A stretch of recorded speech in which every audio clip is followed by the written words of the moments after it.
Okay, hello everyone. I am going to start off again here. This is Bruce, by the way, and I'm Patrick, and this is Sue, my girlfriend here. But you probably already all know that. So anyways, just getting started here. Firstly, also, I apologize if I might sound a little kind of different. I am just getting over a cold. I had gotten off work, and Sue said that she would wear a mask. I went over to her house, and her grandmother had made, or her, I guess, what would you call your great aunt? Yeah, my great aunt. Her great aunt had made congee. So that's like a Vietnamese soup, sort of like that. It's made out of like rice, with like gelatinous rice with Chinese style hard-boiled eggs. So that's like they're kind of blackish sort of somehow. And then also there were like these thick strips of sliced ginger in it. And that might not sound terribly delicious. However, that was actually perfect because at the time my stomach was feeling a little kind of like so-so, and having that ginger was like perfect. So that was really awesome. And then I went home, and oh boy, Bruce is not liking being held right now. Let's see. Anyways, before we get too much further, I wanted to let Sue say hello to everyone. Hi again, everyone. We're back with episode 5 of us as an interabled Catholic couple. Today we will be talking about we're shifting gears a little bit, and we will be talking about this project that Patrick and I have been working on. Do you want to say something? Sue and I have been working on a book about my great uncle. He was I guess, missionary priest during the Vietnam War. During and after the Vietnam War. And Bruce, the reason I'm holding your foot is because you were kind of putting it towards the keyboard there. And okay, maybe you could put them down. But yeah, so my great uncle, Father Joe Devlin, was able to go over to Vietnam. And then in the aftermath of the Vietnam War, he went to the Thailand refugee camps. In particular, one named Songkhla, that's Songkhla. So both myself and Sue have been like interviewing a whole bunch of refugees. And so the project that I'm working on right now is firstly building up but now I'm pretty much getting to the point where I'm writing I guess you could say I'm transcribing the refugee stories that I've gotten from various interviews onto actually, into the text of the writing that I'm doing for this for the book. Yeah. What about Sue? Do you have anything that you would like to add about this book story here? Well, it was really interesting that when we learned from the refugees, some of them were willing to tell their story, and we learned that Father Joe really just had a heart for minors, people who specifically don't have parents when they're coming to America. And so I remember meeting his family for the first time at the 4th of July party, and one of his aunts had asked if I had read the book, the other book, Cha, which is the old book that Father Ray had written.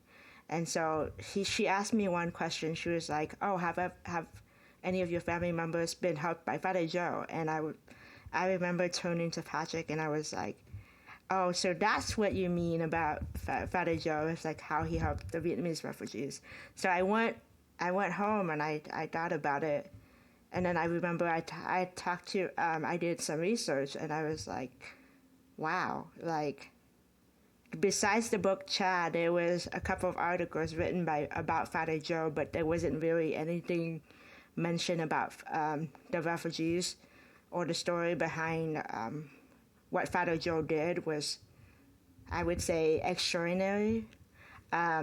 So I decided, okay. And then I remember I had called a friend, and she had some connection with Father Joe. And then after getting that first conversation with a friend, I told Patrick, like, you have to get onto this writing a book. So then that's when I started encouraging him to reach out to those refugees. I mean, I did most of the reaching out because we both had social media, but I'm more of a social media user. Yeah, we are making progress with the book, and I'm just really glad that I encouraged Patrick to write this book. And I know that it is also his passion and his dream to be able to write a book about his great uncle, Father Joe Devlin. I also think that, this project that we are working on together, it just kind of allows me to know more about the Vietnam War and just how my family members have sacrificed so much for me to be here. And I would say that if my grandfather did not sacrifice and did not do what he did, I would not have met Patrick, and none of the story would have been told. And I'm pretty sure, like, if you're one of the refugees watching this, you would know, like, the story of your family escaping Vietnam and how hard it is to go through all the language barriers, staying in a new country. So I certainly understand that from the perspective of someone who just came over from Vietnam at the age of 4. And with Father Joe Devlin's special love for the Vietnamese refugees, it just transferred over to Patrick. What I mean by that is, like, Father Joe's always have been helpful of other people. He's always been holy in a sense that he just loved everyone. And so since Patrick is his great nephew, I would say the kindness gene, or the gene of helping people, just transferred over to him. Yeah. So well, because I am a huge aficionado of wearing jeans. Well, I guess I put them over there. But so I have buy all these jeans. Oh yeah. Definitely. But yeah, so no, I knew. I was like, oh yes, blue jeans joke. But anyways, yeah. So that's what we've been working on today. Is we're working on interviewing somebody for the book. I guess I also had to do my laundry today just because I had pretty much put off doing everything just because I was getting over this awful cold. Yeah, I'm so glad he's better. Yeah. And Sue is taking this semester. Is it semesters or quarters? Quarter, yeah. Quarters. I'm taking New Testament, and honestly, it is kicking my brain cells because the professor supposedly is very tough. I'm not going to mention any names here for the purpose of privacy, but anyways, the New Testament class is going to be interesting. The other class that I'm taking is chaplaincy. I'm learning from a Catholic priest who is a chaplain for the Santa Clara Valley Med Hospital. So that'll be interesting. Hopefully I survive those 2 classes before I go off for summer vacation. I'm still trying to discern if I should take summer classes. Maybe not, but I just wanted to be done with this program already. to move on and get settled and just get to and in terms of our dating, like I'm, like in the first video, Patrick mentioned that it gets better every time he sees me. Like I feel the same way. Patrick made me realize that he debunked the myth that I can't date with a disability, and he completely shadowed my previous assumptions because, like I said in the first or the second videos, it is very difficult for me to date with a disability because your disability is part of your deal breaker. Do you have any thoughts? I don't know. Pretty much anyone who's been watching along with this YouTube series, thank you for joining us on this adventure. Just know how awesome Father Joe is, and hopefully he'll become a saint one day. I mean, although he's already considered a saint, but we would love it if he is a canonized saint. And that's what the book aimed to be accomplishing in the future. Definitely. What do you have to say about that? I mean, I think that is the goal. Get Father Joe canonized as saint. Share his story with as many people as possible.